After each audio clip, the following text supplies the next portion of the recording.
The layers of the planets and moons are structured according to the law of superposition, which means that the oldest layers are buried beneath the newest layers, in a layering process that takes billions of years, resulting in layered structures that are layered just like the technologies I am showing you in this video. And it doesn't matter if the Earth is round or flat, because either way, the layers of the Earth and other planets and the moons in our solar system, and probably other solar systems, are identical to the technologies you see here, including semiconductor, computer chips, digital imaging and biosensor chips, antenna chips, and other technologies that can be spherical or flat, with me using both types in this video and with no effort being made to differentiate or explain each and every detail. Let us notice how there is some serious activity going on at the cores of the planets and the moons, just like we have some serious activity going on at and near the cores of and centers of this computer equipment and sensor equipment, antenna equipment. The cores of the living planets and moons are called geodynamos, and I am not going to include a bunch of pictures because it will break up the cadence, but the rotations and churning movements of these geodynamos are instrumental in producing electromagnetic fields, just like the electromagnetic fields produced by the electronic and optical equipment we are looking at in this video. It is also significant that the geological layers and respective geochemical and atmospheric chemical compositions of the planets and moons in ours and other solar systems are more or less identical to these technologies we are comparing them to, all of which are made with various amounts of silicon, silicon oxide and dioxide, plus iron, magnesium, aluminum, titanium, germanium, basalt, plus other metals and crystals, including what are called rare earth metals like neodymium, lanthanum, cerium, terbium, and all the rest that are used in the production of state-of-the-art electronic and optical equipment of any kind. And this includes hydrogen, helium, and methane, plus other gases that are respectively abundant in the crust and atmospheres of the planets and moons in solar systems throughout the universe. The internal and external structure and dynamics of these technologies are mere images of the internal and external structure and dynamics of the living planets and moons. Let us bear in mind that these technologies that you are looking at are electromagnetized. Key words: electromagnetism.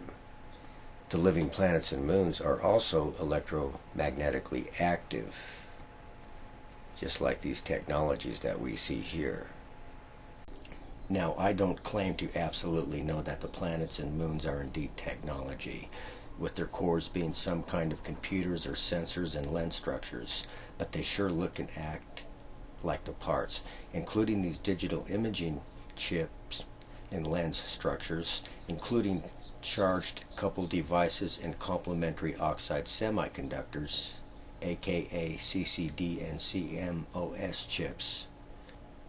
But what is significant here, and this is especially significant, is that CMOS digital imaging chips have been merged with what are called laboratory-on-chip devices.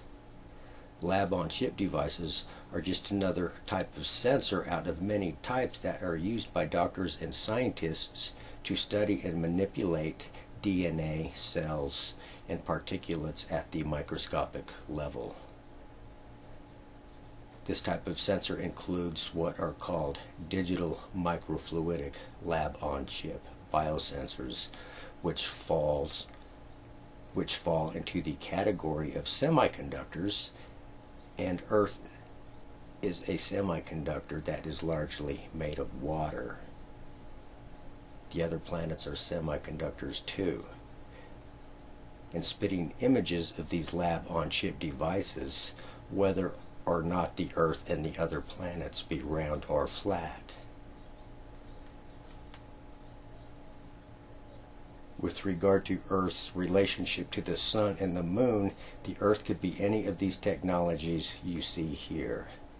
The same could be said of the other planets for that matter, including optical and photonic semiconductor, color sensors and biosensor chips, and camera and lens structures, as well as lens antennas, and other technologies that involve a visible or invisible light source of some kind.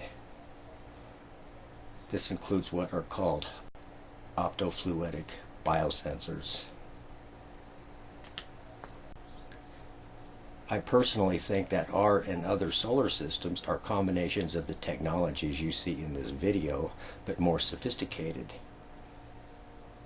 And there are no two ways about the fact that the radiation from the Sun is bombarding the Earth with hard radiation like gamma radiation, including X radiation,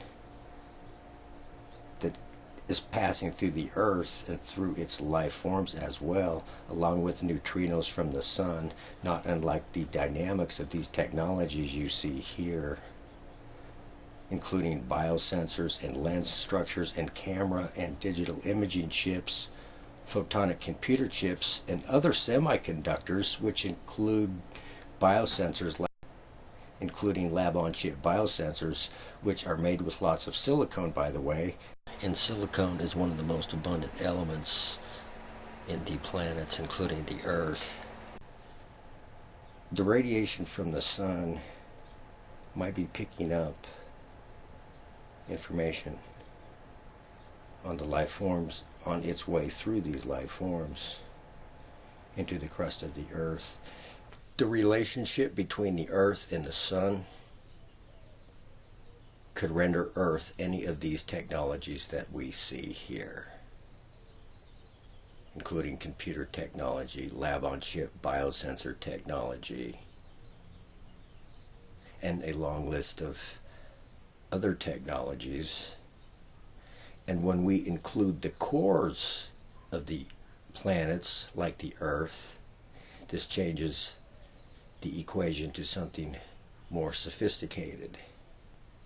Now the cores, I think, are some kind of ultra-sophisticated sensor nodes, lens nodes, computer nodes, including hyperlens nodes.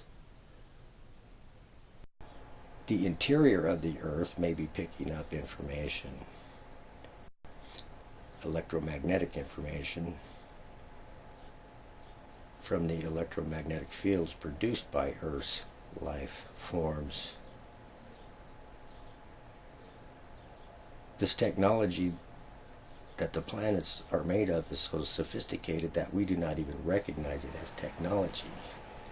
So the next time you look down at the ground, think about that gigantic, churning, rotating blob, sphere of alloy that rotates and churns beneath your feet. Think about its electromagnetic field as well as that produced by the Sun. Next time you see the Sun, think about the Sun, think about the Earth, think about the Moon. Next time you look above your head and look at the Sun and the Moon, think of them as some kind of lenses or cameras or source of light for these technologies that we see here, especially with regard to the Sun, or even perhaps the light reflected from the Sun. But either way, the Earth appears to be some kind of biological chip, biochip, laboratory on a chip merged with a computer chip.